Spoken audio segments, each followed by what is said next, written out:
नमस्कार, मैं मनोज भट्ट। आप देख रहे हैं इंडिया टुडे ग्रुप का फार्मर डिजिटल प्लेटफॉर्म किसान तक।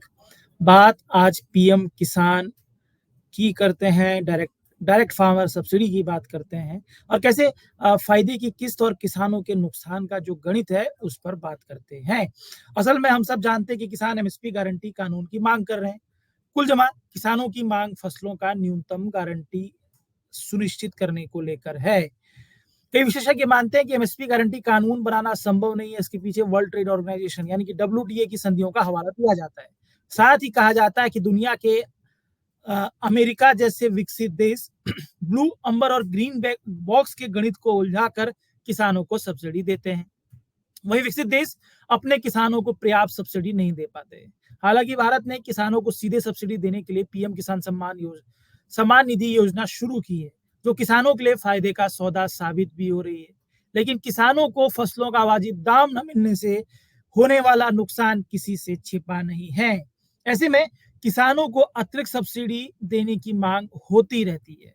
आज की बात पीएम किसान और डायरेक्ट फार्म सब्सिडी के गणित पर, साथ ही जानेंगे कि कैसे पीएम किसान की किस्त किसानों के लिए फायदे का सौदा साबित हो रही है, लेकिन एमएसपी की गारंटी सुनिश्चित न होने से किसानों को कैसे नुकसान उठाना पड़ता है।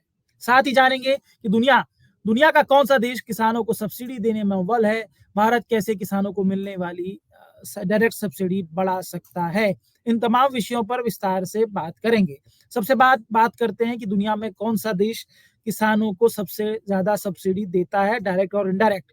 इसमें चीन सबसे अव्वल है, तो भारत टॉप 10 में से बाहर है।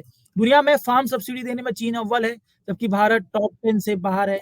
ओईसीडी के आंकड़ों के अनुसार, जो साल 2019 पर आधारित हैं, चीन ने 185 बिलियन डॉलर फार्म सब्सिडी पर खर्च किए, जबकि इसके बाद यूरोपियन यूनियन ने 101 बिलियन डॉलर, अमेरिका ने 48.9 बिलियन डॉलर, जापान ने 37.6 बिलियन डॉलर, इंडोनेशिया ने 29.4 बिलियन डॉलर, कोरिया ने 20.8 बिलियन डॉलर, रूस ने 7.9 बिलियन डॉलर, फिलीपींस ने 7.3 बिलियन डॉलर, तुर्की ने 6.7 बिलियन डॉलर और स्विट्जरलैंड ने 6.2 बिलियन डॉलर फार्म सब्सिडी पर खर्च किए।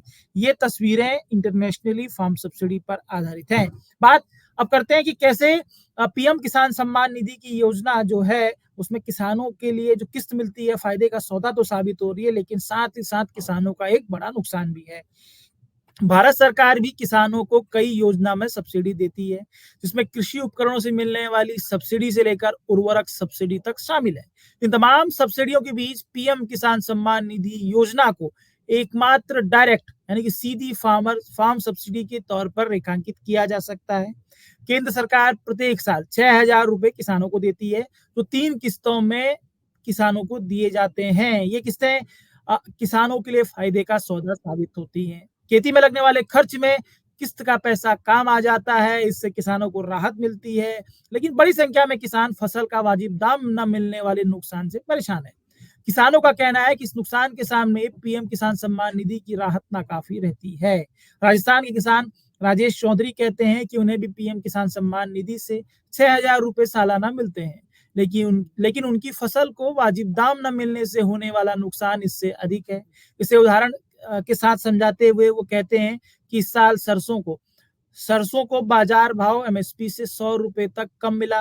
उन्होंने 10 क्विंटल सरसों बाजार में एमएसपी से कम दाम में बेची। कुल जमा उन्हें सरसों का एमएसपी न मिलने से 10,000 रुपए का नुकसान एक सीजन में हुआ। ऐसे में पीएम किसान सम्मान निधि से मिलने वाले 6,000 रुपए की मदद का मतलब ही नहीं होता है।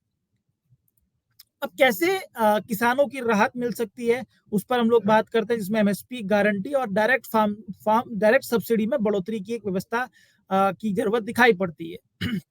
पीएम किसान सम्मान निधि योजना किसानों के बीच बेहद ही लोकप्रिय है, इसमें कोई दो राय नहीं है। लेकिन एमएसपी गारंटी कानून का प्रावधान न होने से किसानों को होने वाला नुकसान भी होता है, जिस पर चर्चा बेहद ही कम होती है। वहीं सरकार एग्री सेक्टर में आमूलचूल परिवर्तन के लिए कई घोषणाएं भी लगातार कर रही है। इन घोषणाओं के बीच किसान स्वयं के लिए भी सीधे लाभ की घोषणाओं का इंतजार कर रहे हैं। वहीं किसान संगठन एमएसपी गारंटी कानून को कई समस्याओं का समाधान मान रहे हैं। हालांकि कई एक्सपर्ट पीएम किसान सम्मान निधि की राशि में बढ़ोतरी की वकालत भी करते हैं। जिस पर कई राज्य सरकारें अमल भी कर चुकी हैं। महाराष्ट्र, मध्य प्रदेश और राजस्थान सरकार केंद्र सरकार की तरफ से तय राशि से ऊपर अलग राशि पीएम किसान सम्मान निधि योजना में मिलती है, जिसमें 8,000 से लेकर 12,000 रुपए की तक की राशि दी जा रही है कुल किसानों को। लेकिन मौजूदा परिदृश्य में जरूरत एक सिस्टम बनाने की दिखाई पड़ती है, जिसके तहत एमएसपी गारंटी कानून लागू करना जरूरी हो जाता है। वही जरूरी है कि उर्वरक जैसी सब्सिडी सीधे किसानों के खाते में डाली जाए। असल में केंद्र सरकार उर्वरक सब्सिडी के तौर पर अनुमानित एक किसान पर 21,000 रुपए सालाना खर्च करती है। अगर ये सब्सिडी पीएम किसान सम्मान निधि के साथ मिलने लगे तो 27,000 रुपए सालाना सब्सिडी किसानों को मिलने लगेगी। इसके साथ ही एमएसपी गारंटी कानून लागू हो जाता है तो एक छोटी जोत के किसान को भी औसतन 5 से 8,000 रुपए का अतिरिक्त फायदा होगा। एमएसपी और फार्मर सब्सिडी का ये तड़का किसानों को बड़ी राहत देगा, ये तस्वीर निकल कर आती है। कुल जमा इन तमाम विषयों पर एक चर्चा की आवश्यकता है, एक डिस्कोर्स की आवश्यकता है, जिससे कहीं ना कहीं किसान का स्ट्रीक है वो मजबूत हो सके। किसान राजनीति, देश की राजनीति में तमाम स्टेक होल्डर्स होते हैं वो अपनी बात रखते हैं, लेकिन किसान का स्टेक कमजोर होता है। तो ऐसे में किसानों के लिए नीतियां उस तरह से नहीं बन पाती और इतने लंबे समय से एक ये अनुभव में चीजें निकल कर आती हैं कि इतने लंबे समय से इसी वजह से किसानों को लेकर नीतियां नहीं बन पाई, क्योंकि किसान का स्टेक हमेशा से कमजोर रहता है। इसी कड़ी में ये कोशिश थी कि इस पूरे मामले पर एक सार्थक चर्चा हो, इस पूरे मामले पर एक वाजिब पक्ष विपक्ष हो, कहीं ना कहीं किसानों को कैसे फायदा मिल सकता है इस पर वाजिब तरीके से चिंतन हो। तो इसी कड़ी में ये कोशिश थी। आपको ये कोशिश कैसी लगी जरूर बताइएगा, शेयर कीजिएगा जिससे ज्यादा से ज्यादा लोग इस पर चर्चा करें। लाइक कीजिएगा, शेयर कीजिएगा, सब्सक्राइब कीजिएगा और इजाजत दीजिए। आप सबसे फिर मुलाकात होगी इसी तरह की नई कोशिशों के साथ।